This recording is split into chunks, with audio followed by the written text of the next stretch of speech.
এখন বাজে বিকাল 6:30 আর আমার অফিস একটু আগে যা শেষ হলো। মুম্বাইতে এখন গরম পড়েছে, মানে বৃষ্টি নেই বলতে গেলে, তো হিউমিড ওয়েদার, কিন্তু এত গরম না যে এসি লাগছে। এবার আমি ভেবেছি যে ব্রেকফাস্টের জন্য নেক্সট ডে একটু আপ্পাম বা ধোসা যে ব্যাটারটা থাকে ফার্মেন্টেড, ওটা বানিয়ে রাখি।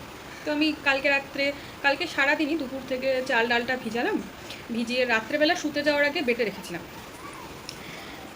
এবার সেটা যে বেটে রেখেছি, আর আমার অফিসের প্রচণ্ড চাপ গেছে আজকে, আমি নিজেরও লাঞ্চটা কোনো মতন শেষ করেছি, করে যে আমি কিচেনে যাবো আমি সেটার টুকুন টাইম পাইনি। আমি লিটারালি একটু আগে বাসন ধুয়ে ঘরটা পরিষ্কার করে এখন ফ্রেশ হয়ে তখন যখন দেখি যে এটা কাউন্টার টপে রাখা, আমার ভয় লাগছে এটা খুলতে।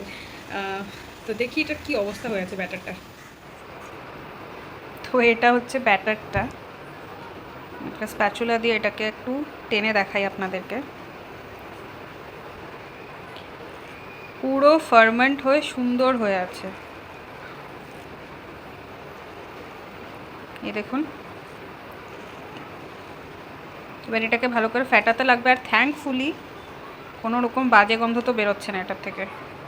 তো এটাকে আমি ভালো করে ফেটিয়ে নিই, খুবই সুন্দর করে ফার্মেন্ট হয়েছে, কিন্তু খারাপ হয়নি। কিন্তু এখন যদি আমি জিনিসটাকে ফ্রিজে না ঢুকাই ফেটিয়ে, এটা তখন খারাপ হতে আরম্ভ করবে। ফার্মেন্টেশন হলে একটা গন্ধ বেরোয়, যেটা টক টক আমরা ধোসা, ইডলি, আপ্পাম এগুলোতে পাই, খুবই মানে গন্ধটা সুন্দর। কিন্তু যখন পচে যায়, যদি আপনি মানে এটা যদি খুব বেশি গরম দিন হতো আর আমি যদি এটাকে এই টাইমে রাখতাম, এটা কিন্তু পচতো।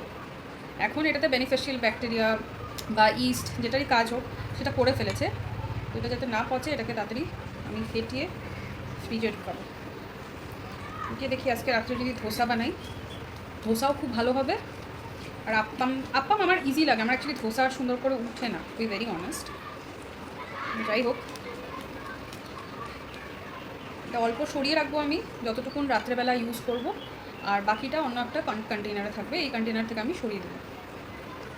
এই যে এটা যে ফেটিয়েছি দেখতে পাচ্ছেন সাইজটা কতটা রিডিউস হয়ে গেছে, মানে এটা ফার্মেন্টেড হয়ে পুরো ফুলে ছিল। আর এটাই হচ্ছে গুড সাইন, মানে ব্যাটারটা যে সুন্দর ফার্মেন্ট হয়ে গেছে। এটা কিন্তু পেটের জন্য খুব ভালো, any kind of fermented food, দই বা এই টাইপের যে ইডলি ধোসার জিনিস, তো এগুলি পেটের জন্য খুব ভালো হয় যারা খুব বেশি গরম দেশ বা শহরে থাকেন। তো এই ব্যাটারটাকে আমি এমন কোনো একটা ধোয়া কন্টেইনারে এখন রেখে দিব, ফ্রিজে পুরোটা রাখবো না, কারণ কি রাত্রে আমি একটু বানাবো, তো যতটুকুন আমার লাগবে খালি অতটুকুনি আমি রাখবো, আর ওটাতে নুন বলুন বা ভেজিটেবলস বলুন মিশাবো, বাকিটা আমি এটাতে ঢুকিয়ে ফ্রিজে রেখে